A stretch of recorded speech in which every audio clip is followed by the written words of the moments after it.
নমস্কাৰ বন্ধুসকল, আপোনালোকক নৱগ্ৰহ এষ্ট্ৰলজিকেল চেণ্টাৰলৈ স্বাগতম জনাইছোঁ আৰু আহি থকা অসমীয়া নতুন বছৰৰ শুভকামনা জ্ঞাপন কৰিছোঁ। নতুন অসমীয়া বছৰটো আপোনাৰ সকলো দিশতে সফলতাৰে পৰিপূৰ্ণ হোৱাৰ লগতে ধন সম্পদ সুস্বাস্থ্যৰে আপোনাৰ সৰ্বতোপ্ৰকাৰ মনোকামনা পূৰ্ণ হওক। আপুনি চাই আছে নতুন অসমীয়া বছৰৰ মেষ লগ্ন আৰু মেষ ৰাশিৰ বাৰ্ষিক ৰাশিফল।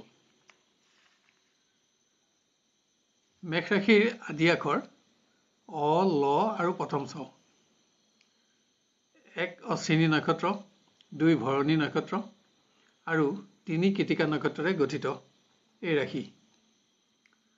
বৰ্ষচক্ৰ ফল অনুসৰি এই বছৰ 1 আৰু 2 নক্ষত্ৰৰ সংখে যোৱাৰ বাবে ফল মহতী লক্ষ্মী বহুত ভাল আৰু 3 কৃতিকা নক্ষত্ৰৰ গগনে যোৱাৰ বাবে ফল মানহানি হয়। বছৰটোত এই ৰাশিৰ আয় আৰু ব্যয় আয় 8 আৰু ব্যয় 1। 3 নক্ষত্ৰৰ গগনে যোৱাৰ বাবে যে মানহানি হোৱাৰ কাৰণে ইয়াৰ প্ৰতিকাৰত সোণ, ৰূপ, তাম আৰু হালধীয়া বস্ত্ৰ বছৰৰ আৰম্ভতে দৈৱজ্ঞ ব্ৰাহ্মণক দান দিলে অশুভ ফল কমে। নক্ষত্ৰ অনুসৰি বছৰটোৰ বহাগ মাহত 1 আৰু 2 নক্ষত্ৰৰ সুখ ভোগ আৰু 3 নক্ষত্ৰৰ ভ্ৰমণত সফলতা। জেঠ মাহত 1 নক্ষত্ৰৰ অৰ্থলাভ আৰু 2 আৰু 3 নক্ষত্ৰৰ সন্মান লাভ। আহাৰ মাহত আপোনাৰ ভয় আৰু কষ্ট। শাওণ মাহত আপোনাৰ আনৰ সহায়ত সফলতা। ভাদ মাহত ভ্ৰমণ। আহিন মাহত 1 নক্ষত্ৰৰ নানা প্ৰাপ্তি আৰু সন্তুষ্টি লাভ। 2 আৰু 3 নক্ষত্ৰৰ ভ্ৰমণ। কাতি মাহত আপোনাৰ সন্মান লাভ। আঘোণ মাহত 1 নক্ষত্ৰৰ পুণ্য কৰ্ম আৰু 2 আৰু 3 নক্ষত্ৰৰ ৰোগ, কষ্ট আৰু ভয়। পুহ মাহত আপোনাৰ মানহানি। মাঘ মাহত 1 নক্ষত্ৰৰ নানা প্ৰকাৰ ভয়, অৰ্থক্ষয় আৰু 2 আৰু 3 নক্ষত্ৰৰ সুখ ভোগ। ফাগুন মাহত আপোনাৰ বাঞ্ছা পূৰণ, সুখ বৃদ্ধি আৰু শেষৰ চ'ত মাহত 1 আৰু 2 নক্ষত্ৰৰ বন্ধন ভয় আৰু 3 নক্ষত্ৰৰ সন্মান লাভ। এতিয়া আমি মেষ লগ্নৰ বিষয়ে এই বছৰটোত কেনে ফল লাভ হ'ব সেই বিষয়ে বিতং তথ্যসমূহ জানি লওঁ আহক। ইয়াত মেষ ৰাশি আৰু মেষ লগ্নৰ নতুন বছৰটো কেনে যাব সেয়া দুইটাই আমি কৈছোঁ। কিছুমান ৰাশিৰ একে লগ্ন আৰু একে ৰাশি হয়, কিছুমানৰহে বেলেগ বেলেগ হয়। মেষ লগ্নৰ ব্যক্তিৰ বছৰটোৰ গ্ৰহৰ অৱস্থান অনুসৰি কৰ্মপ্ৰাপ্তিত সন্তুষ্টি, পদোন্নতি আৰু সুচল ঠাইলৈ বদলীকৰণত আশা পূৰণ। প্ৰেম প্ৰণয়ত 2025 চনৰ মাৰ্চ মাহলৈকে বহুত ভাল। বিবাহৰ যোগেদিও স্থায়িত্বকৰণ, নতুন সংযোগতো আশা পূৰণ আদি সফলতা থাকিব। কিন্তু 2025 চনৰ এপ্ৰিলৰ পৰা বছৰৰ শেষলৈকে প্ৰেমৰ ক্ষেত্ৰত ভুল বুজাবুজিবশতঃ মনোমালিন্য, মতবিভেদ আৰু আকস্মিক কাৰণত বিবাহত বিলম্ব আদিৰ যোগ আছে। শিক্ষাৰ্থীৰ গোটেই বছৰটো অনুকূল থাকিব। সামান্য প্ৰচেষ্টাতে সফলতা আৰু মান বঢ়াব পাৰিব। কিন্তু স্বাস্থ্য ক্ষেত্ৰত 1 নক্ষত্ৰৰ ব্যক্তিয়ে সাৱধানতা ল'বই লাগিব। গোটেই বছৰটো শনিৰ অৱস্থান ভাল নোহোৱাৰ বাবে পৰাপক্ষত শনিবাৰ মানি চলক আৰু শনিবাৰে শনি বা হনুমান মন্দিৰ দৰ্শন কৰক। বছৰটোত মেষ লগ্নৰ ব্যক্তিয়ে যান বাহন, ভূমি, নতুন গৃহ আদিৰ ক্ষেত্ৰতো সফলতা পাব। পুত্ৰ কন্যাৰ সৌভাগ্যতো সুখ থাকিব। কিন্তু 2025 চনৰ এপ্ৰিলৰ শেষৰ পৰা শনিৰ সঞ্চাৰৰ ফলত সকলো দিশতে আপোনাৰ ব্যৰ্থতা নাহিবলৈ আৰু আপোনাৰ স্বাস্থ্যত দুৰ্বলতা নাবাঢ়িবলৈ আপুনি মনোযোগ বঢ়াব লাগিব। এবাৰ আমি মেষ ৰাশি হিচাপে নতুন বছৰটোত হ'ব পৰা শুভাশুভ ফলসমূহৰ বিষয়ে জানি লওঁ আহক। মেষ ৰাশিৰ জাতক সাধাৰণতে স্বাধীন মনৰ হয়, উচ্চ অভিলাষী, স্বাভিমানী আৰু বাকপটু হয়। এই ৰাশি জাতিকা সাধাৰণতে সাধ্বী, উদাৰমনা, ন্যায়পৰায়ণা আৰু ধীৰ স্বভাৱা হয়।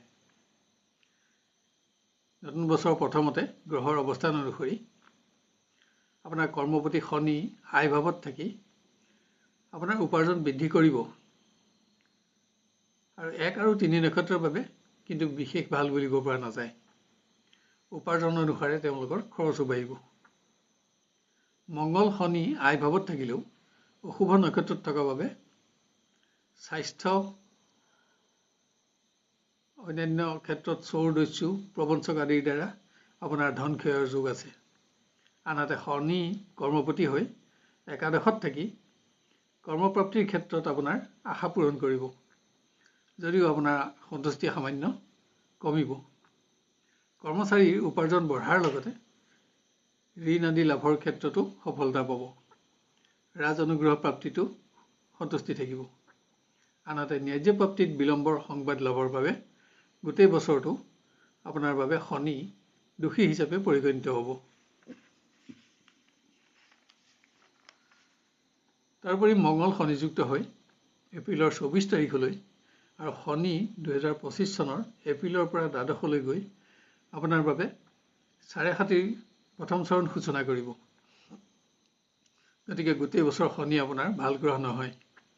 স্বাস্থ্যৰ প্ৰতি অধিক মনোযোগী হোৱাৰ লগতে বিভিন্ন দিশত মনোকষ্ট নাপাবলৈ আপুনি এতিয়াৰ পৰা সাৱধানতা ল'ব লাগিব।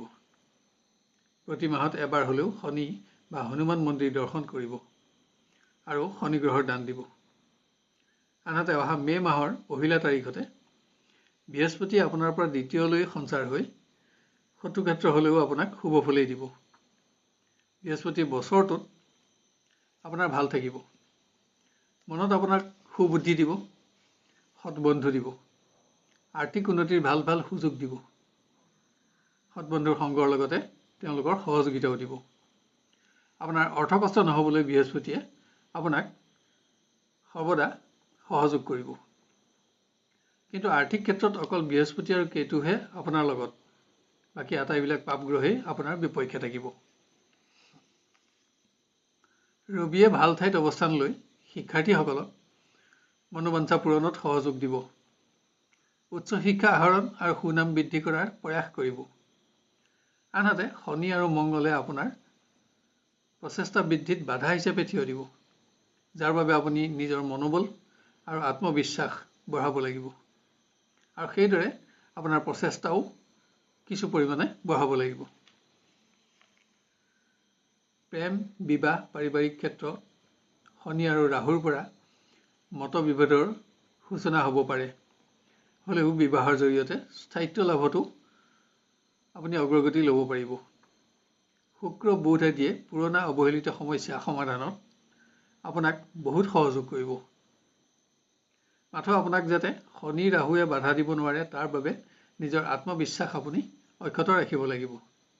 মতবিভেদ নহ'বলৈ সাৱধানতা ল'ব লাগিব। পাৰিবাৰিক ক্ষেত্ৰত স্বাস্থ্য আৰু অৰ্থ সমস্যাই মাজে মাজে আপোনাক আমনি কৰিব, যাৰ বাবে আপুনি শনি গ্ৰহৰ প্ৰতিকাৰ, দান দক্ষিণা, পূজা আদি কৰা আৱশ্যক হ'ব। ঘৰত শনি চালিচা শনিবাৰে পঢ়িব পাৰে, হনুমান চৰিত্ৰও পঢ়িব পাৰে। ব্যৱসায় ক্ষেত্ৰত এইবছৰ আপুনি এটা শ্ৰেষ্ঠতম বছৰ লাভ কৰিব, কিন্তু আপুনি সদায় চোৰ দস্যু আৰু জুইৰ পৰাও সাৱধানতা ল'ব লাগিব।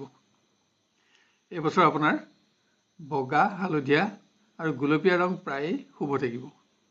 1, 2 আৰু 3 সংখ্যাও আপোনাৰ ভাল। শেষত নৱগ্ৰহ এষ্ট্ৰলজিকেল চেণ্টাৰৰ তৰফৰ পৰা আমি আপোনালোকক অনুৰোধ কৰোঁ যে এনেধৰণৰ ভিডিঅ'সমূহ সহজতে আৰু সৰ্বপ্ৰথমে পাই থাকিবলৈ আমাৰ চেনেলটো ছাবস্ক্ৰাইব কৰি লওক আৰু নটিফিকেশ্যন বেলটো অন কৰি ৰাখক। আৰু ইয়াৰ লগতে আজিৰ এই ভিডিঅ'টো আপোনাৰ আত্মীয় স্বজন আৰু বন্ধু বান্ধৱৰ মাজত শ্বেয়াৰ কৰি তেওঁলোকৰ অহা নতুন বছৰটো সৰ্বাংগ সুন্দৰ কৰি গঢ়ি তোলাত আমাক সহযোগ কৰক। আৰু ভিডিঅ'টো চাই লাইক আৰু কমেণ্ট কৰিবলৈ নাপাহৰিব। তেতিয়া ইয়াৰ পৰৱৰ্তী ভিডিঅ'সমূহ ইয়াতকৈও অধিক উন্নত পৰ্যায়ত দিবলৈ আমি অনুপ্ৰাণিত হ'ব পাৰিম। আপোনাৰ নতুন বছৰটো সুস্থিৰ, সুন্দৰ আৰু সৰ্বতোপ্ৰকাৰে মংগলময় হোৱাৰ কামনা কৰিছোঁ। শুভ নতুন অসমীয়া নৱবৰ্ষ। ধন্যবাদ।